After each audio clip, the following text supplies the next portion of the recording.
Setelah sebelumnya membahas berbagai bentuk perlawanan rakyat terhadap penjajahan di berbagai daerah, kini kita akan melihat salah satu perlawanan yang cukup terkenal dalam sejarah, yaitu perlawanan yang dipimpin oleh Sultan Agung dari Kerajaan Mataram terhadap POC Belanda.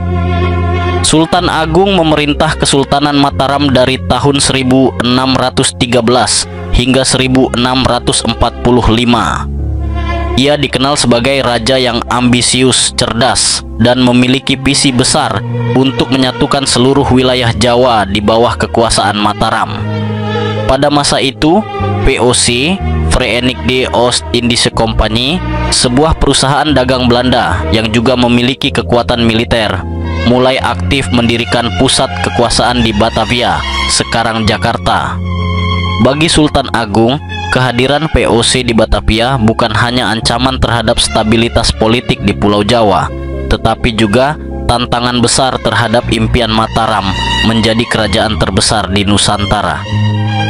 POC bukan sekadar pedagang, tetapi juga bertindak layaknya penguasa kolonial, mencampuri urusan kerajaan, membuat perjanjian sepihak, dan memaksakan monopoli dagang yang merugikan rakyat. Tujuan utama perlawanan Sultan Agung adalah mengusir POC dari Batavia dan menghancurkan pengaruh asing yang mulai mengakar di Pulau Jawa. Ia menolak keras adanya kekuatan luar yang menguasai perdagangan dan politik di wilayah yang ia anggap sebagai bagian dari kedaulatan Mataram. Selain itu, perlawanan ini juga merupakan bentuk nasionalisme awal. Meski istilah nasionalisme belum dikenal pada masa itu, semangat Sultan Agung untuk mempertahankan kedaulatan wilayah dan melawan penjajahan dapat dikatakan sebagai wujud awal dari kesadaran nasional. Pada tahun 1628, Sultan Agung mengirim pasukan besar menuju Batavia.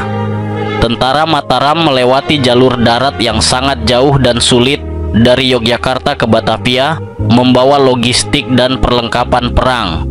Meskipun jumlah pasukan cukup besar dan semangat tempur tinggi, serangan pertama ini gagal menaklukkan Batavia. Penyebab kegagalannya antara lain kurangnya pasokan makanan dan perlengkapan selama perjalanan jauh, cuaca buruk yang menghambat pergerakan pasukan, pertahanan POC di Batavia yang sangat kuat dan dilengkapi persenjataan modern. Tidak menyerah begitu saja, Sultan Agung mempersiapkan serangan kedua dengan lebih matang. Pasukan kembali dikirim ke Batavia pada tahun 1629 dengan strategi baru dan logistik yang lebih baik.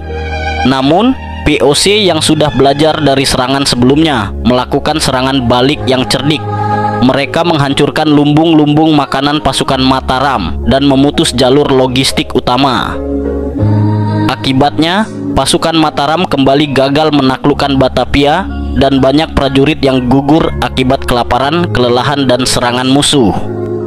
Walaupun secara militer perlawanan ini tidak berhasil mengusir POC dari Batavia, namun ada sejumlah dampak penting dari perlawanan ini, menunjukkan tekad perlawanan terhadap penjajahan.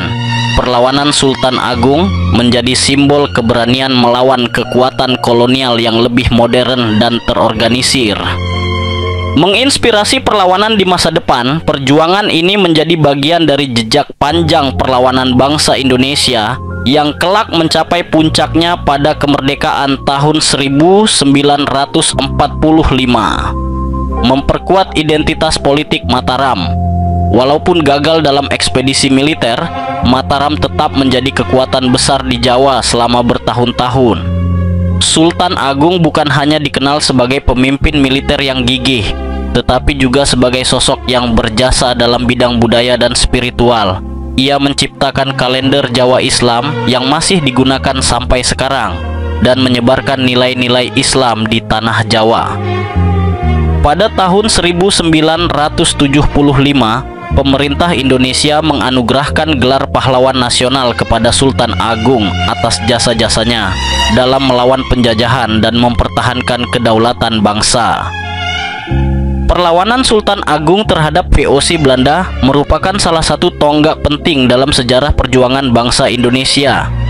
Meski mengalami kegagalan dalam usaha militer, semangat juang dan keteguhan Sultan Agung dalam menghadapi kekuatan asing menunjukkan bahwa sejak awal bangsa Indonesia tidak tinggal diam terhadap penjajahan. Semangat perlawanan inilah yang menjadi fondasi bagi lahirnya perjuangan nasional di masa-masa selanjutnya.